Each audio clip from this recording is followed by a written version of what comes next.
Hello, I'm Emma Louise Coffey and you're welcome to The Dairy Edge, the Teagasc Dairy podcast. We're bringing you the latest information, insights and opinion to improve dairy farm performance. On this week's episode of The Dairy Edge, Teagasc Head of Grassland Science, Michael O'Donovan, and PhD researcher Tomas Tubritt joins us to explain the financial returns of reseeding. And I first asked Michael why we should reseed. Really, the case in point about reseeding is that you're changing the sward that you have. So you're going from, let's say, a non-ryegrass sward or a 50% perennial ryegrass sward to a full perennial ryegrass sward, where you have, when you reseed, you have the choice of adding in clover if you want. So ultimately, you're changing the species that you have in the sward, and farmers now know, if they're measuring, what the profile is of the paddocks that are not producing. And ultimately reseeding is the way around, I suppose, getting them to be more productive, barring a soil fertility problem on the farm. You say more productive, and you're talking about introducing perennial ryegrass into the swards. How do you quantify that? Well, I suppose looking at the last 5 years' production from pasture-based farms that are measuring 35 times in the season, they're producing about 13.5 tonne of grass, dry matter. And we'd expect those farms to be producing about 1.4 tonne by the 10th of April. But there's many farms out there that can't produce a tonne of grass. I was looking at data last night where some farms are producing half a tonne of grass in that period. So ultimately that is an issue with probably soil fertility, perennial ryegrass, lack of perennial ryegrass in the sward, and probably a lack of nitrogen going out in spring. So and there is a bit of a debate coming through now on spring nitrogen. If you don't have perennial ryegrass swards, you're probably not going to get the response that you would get with from spring nitrogen. And the work that Philip Cretan did here in Moorpark showed clearly that with perennial ryegrass swards, 90 to 100% perennial ryegrass swards, there was a 25% increase in the response to nitrogen from those swards. So, ultimately, swards with low levels of perennial ryegrass, we did some economics on that a couple of years ago. They were costing about, 300 to 400 euro per hectare in lack of production to the farm. So if there's a substantial amount of those swards across a farm, you can see that, there's going to be a lot of feed coming from elsewhere to support the stocking rate on those farms.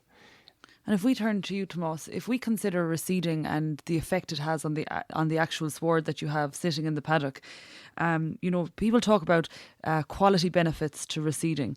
Would you see evidence of this across, say, Moorpark Farm and also farms that you're out on across the country? Yeah, definitely.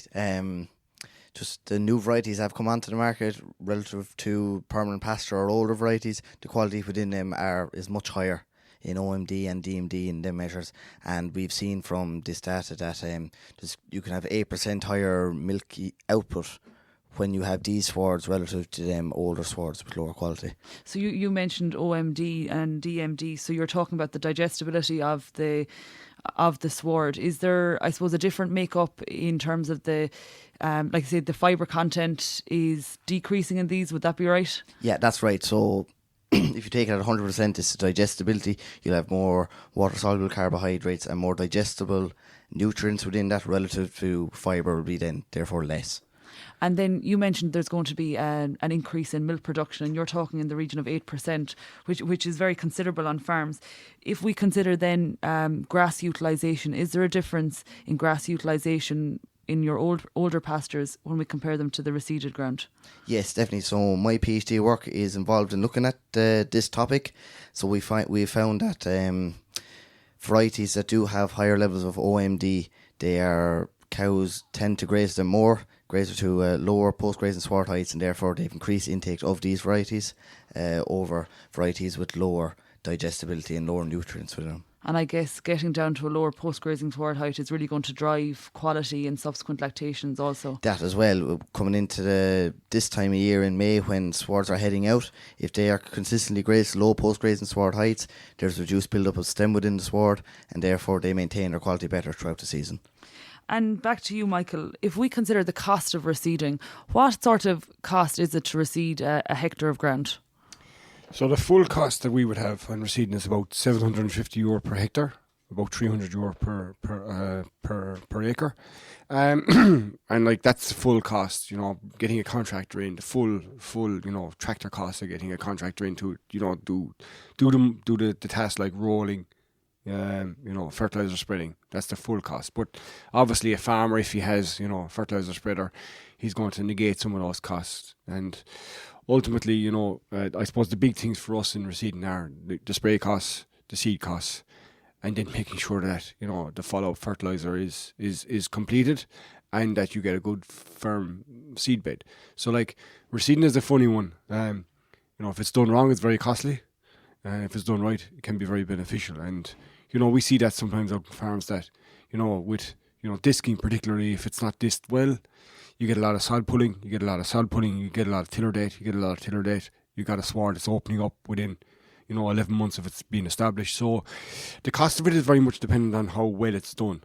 And, how well the sward establishes over that, and the sward, it's the first 11 months is really the crucial part of a reseed's life. That's when, ultimately we're saying, what mixtures are you putting in? You only know the mixture when you put it in the bag.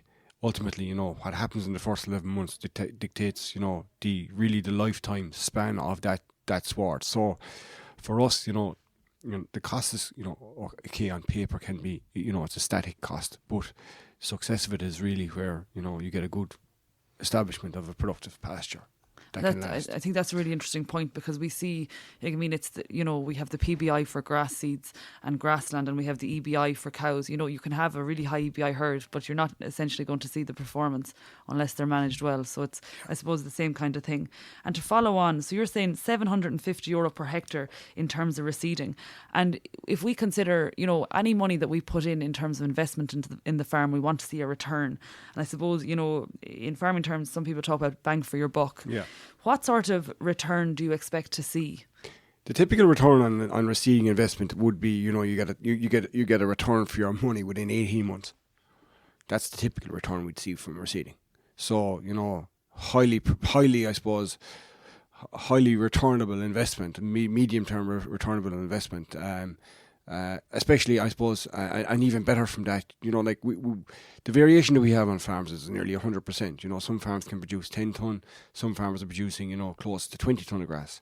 So obviously, the investment return, can be actually higher for, some of those more productive farms. If you're dropping maybe to, a 15 tonne paddock, to bring that back up to a 20 tonne paddock, in the boundaries of the management of that farm, or to bring a low producing paddock from maybe 7 or 8 tonne up to 14 tonne, that's nearly a doubling of, or close to a doubling of production in a full 12-month period. So there's huge return on investment in reseeding. And I suppose if you look at where we were last week on John McNamara's farm, a farm producing heavy clay soil, producing 15 tonne on average across the last 5 years, you can see, his reseeding policy is about 8% a year.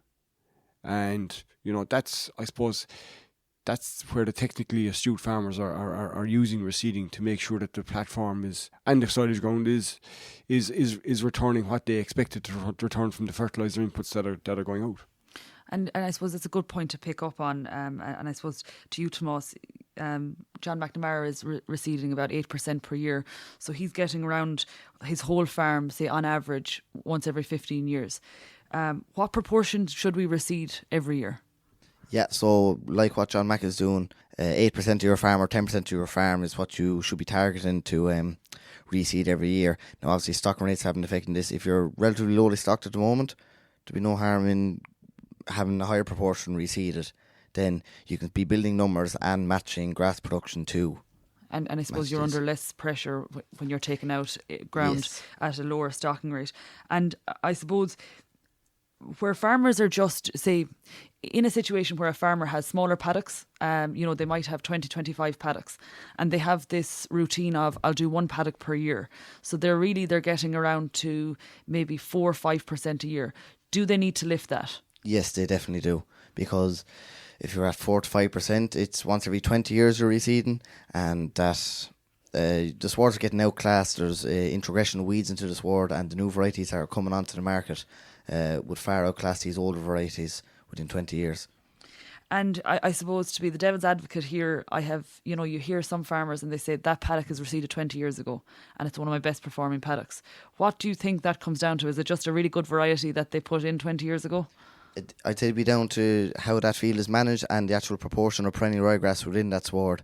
So those farmers, they're obviously doing the weekly walk and it's producing as much as some paddocks on the farm. When they would actually pull the roots of those perennial ryegrass tillers, those tillers probably still do have their purple base and they're identified as perennial ryegrass tillers, whereas older or less persistent, say permanent pasture, stuff like that, when you pull the grass tillers, you'll see shallow, narrow roots, white roots, and that's just indicative of weed grass essentially, which would lower production. And then I guess, it has been mentioned, Michael, that farmers are measuring 35 times a year and there's a really, really good indication of paddock production. And going back then, to John McNamara again, if we look at his growth curve, it's very flat. So there's not a huge difference between his top and his bottom paddocks in terms of performance. Where you're not measuring grass, is there any way of identifying my best paddock versus my worst paddock and the paddocks that you target for reseeding? I suppose one of the things that the Grass 10 team have brought out in the last 12 months ago, last January, was they have this grazing wall chart where, if it's put in the parlour, a farmer has access to it, every day, and he can document the number of grazings that he's getting off a paddock or whether there's a silage coming off a paddock, and that clearly tells the farmer, what paddocks are being utilised with more grazings. And, a guy doesn't have to be measuring grass to use that. And, I think for guys who aren't measuring grass, are not comfortable yet doing it, I think that wall planner, which is actually free from the Grass 10 initiative, is a good way of profiling how productive those paddocks are. And like if a paddock is giving you 12 grazings, well, automatically then that, while you're going in there more frequently, than something that might be giving you 5 or 6 or 7, and like that sort of variation is out there on farms. So I suppose we like fellas to measure, and obviously measurement will give you more knowledge, and you'll be able to react to that. But the grazing date wall chart is probably the next step down off of actually measuring grass weekly. I think that is useful for many farmers. And if we consider then time of year when we're going reseeding, what is the window for farmers to reseed across a 12-month period?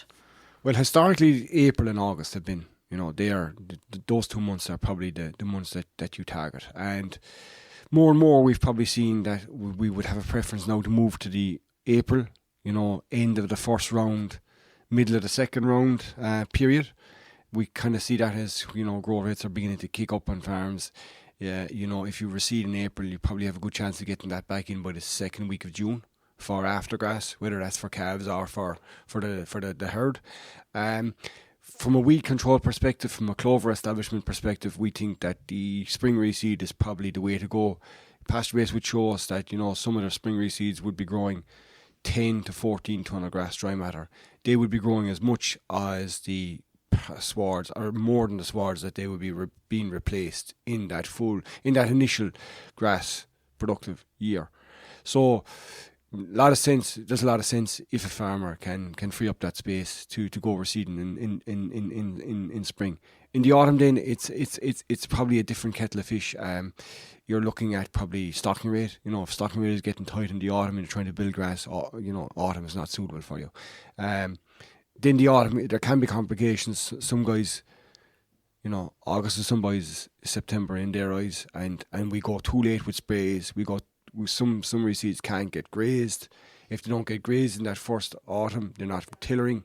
And then you have, if they're not sprayed, then you have docks coming in and chickweed coming in to the following spring, which can fundamentally open up a reseed without ever getting it grazed, before the winter.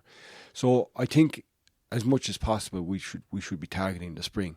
We would see that clover struggles at establishment above 8 degrees. You do that in April.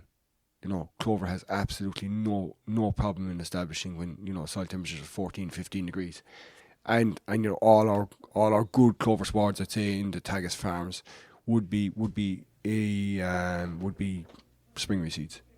And just to pick up on a point that you made, you were saying that where you're reseeding in, say, April time, you're going to grow, 10 to 14 tonnes on average on that paddock. So, I think that kind of busts the myth for people, this whole thing of, I'm going to produce half the amount of, yield. I'm going to have half the amount of yield on that paddock that I would normally have if I hadn't taken it out. So, you know, what you're saying to us is that's not a problem. Well, look, if you spray it off the 10th of April, you're cultivating it probably the 18th, 19th of April. You know what I mean? And if you get the seed in, and you're banking on a contractor to do it for you. If you can get the seed in within a couple of days of that, you know, you're looking at, you know, a turnaround time. We target a turnaround time of 60 days, but there's actually farmers who've got back into swards after 42 days in spring reseeds, and you wouldn't get that in all.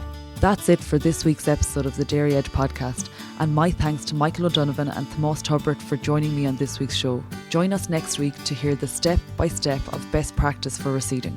Don't forget to subscribe on Apple and Google Podcasts as well as Spotify, and for more information go to the Teagasc website at teagasc.ie. I'm Emma Louise Coffey, and join me next time for your Dairy Edge.